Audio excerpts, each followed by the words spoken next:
अस्सलाम वालेकुम दोस्तों। आज की जो मेरी वीडियो है उसका टॉपिक ये है कि ईरान के जो सुप्रीम लीडर हैं अयातुल्लाह ख़ामेनी, उन्होंने न्यूयॉर्क पोस्ट में ये खबर आई है कि इज़राइल और यूएस को बता दिया है कि हम भी न्यूक्लियर वेपन्स बना सकते हैं।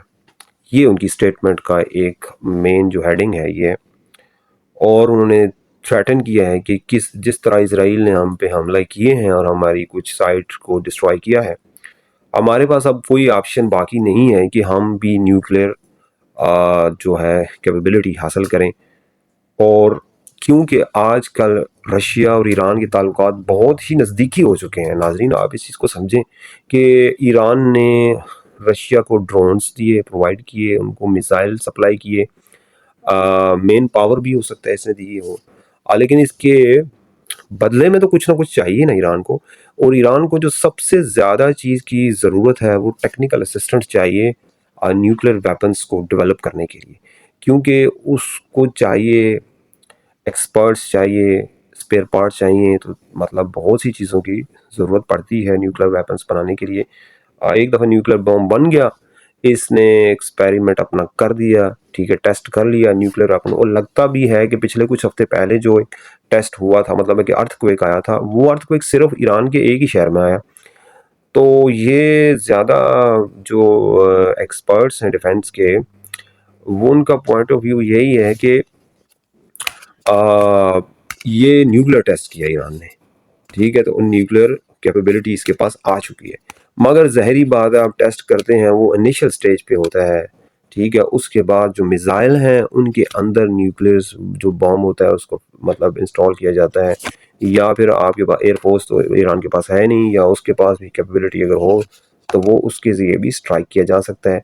या जो थर्ड ऑप्शन है वो स्ट्राइक हो सकता है आपका न्यूक्लियर जो अपडोज होती है उसके ज़रिए भी आप न्यूक्लियर अटैक कर सकते हैं। ये तो एक बॉम्ब बनता है, मगर उसको दूसरे मुल्क में अगर आपने हमला करना है तो पहुंचाने के लिए भी तो कुछ चीज़ चाहिए ना, ठीक है। तो अब ईरान जो है इस चीज़ पे लगा हुआ है और बहुत अरसे से लगा हुआ है। आपको पता है अमेरिका और यूरोप की सैंक्शन भी फेस कर रहा है, सालों साल हो गए हैं उसको। वो इस कोशिश में है कि किसी तरीके से एक दफ़ा मैं न्यूक्लियर जो है ना कैपेबिलिटी हासिल कर लूँ, फिर इसराइल और अमेरिका की ऐसी के तैसी, ठीक है। फिर तो ज़ाहिर बात है इसराइल को जब पता चल जाएगा कि भाई अब ईरान के पास भी न्यूक्लियर बम है, और अपने मिसाइल में वो उसको इंस्टॉल करके वो सीधा फेंकेगा और सीधा इसराइल के ऊपर हिट करेगा, ठीक है। इसलिए इसराइल फिर ईरान पे हमला नहीं करेगा कभी भी। जैसे कि पाकिस्तान और इंडिया की सिचुएशन है, आपको पता है कि जब इंडिया ने न्यूक्लियर टेस्ट किया था तो उसके फ़ौरन बाद ही उनके प्राइम मिनिस्टर जो उस वक्त का था, उसने ऐलान किया कि हम बहुत जल्द पाकिस्तान को इंडिया में शामिल कर लेंगे। लेकिन कुछ ही दिनों के बाद जब पाकिस्तान ने न्यूक्लियर टेस्ट किया तो फिर बस उनकी ज़बान बंद होगी, और अब से तब से लेके अब तक ज़बान उनकी बंद है। उनको पता है भाई अगर हमने पाकिस्तान पे हमला किया, ठीक है, अटैक किया, तो अल्टीमेटली पाकिस्तान अपने आप को बचाने के लिए आगे से स्ट्राइक लाजमी करेगा। क्योंकि अगर आपने एक एटम बम रखा हुआ है तो उसका मकसद क्या है भाई? उसका मकसद यही है ना कि आपने अपने मुल्क की खुद मुख्तारी जो है ना उसको सेफ करना है, ठीक है, नेशनल इंटरेस्ट सेफ करने हैं। तो अगर आप न्यूक्लियर वेपन्स का आगे से इस्तेमाल करेंगे तो ज़ाहिर बात है फिर तो बहुत मुश्किल हो जाएगा दूसरे मुल्क के लिए।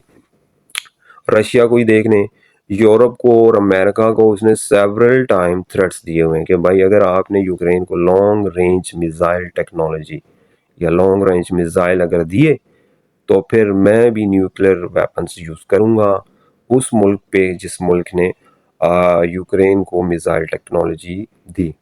तो अभी तक वो उन्होंने नहीं दिया, ठीक है। बाकी चीज़ें सप्लाई की हैं, कर रहे हैं, मगर न्यूक्लियर वेपन सप्लाई नहीं की। तो ये तो बात होगी रशिया की। तो रशिया जो है ना डेफिनेटली हेल्प कर रहा है, हेल्प आउट उसने किया है ईरान को न्यूक्लियर वेपन्स के बनाने में, टेक्नोलॉजी को हासिल करने में। काफ़ी तो मटेरियल ऑलरेडी इन्होंने डेवलप किया हुआ है, बस कुछ एंडिंग चीज़ें इनको चाहिए।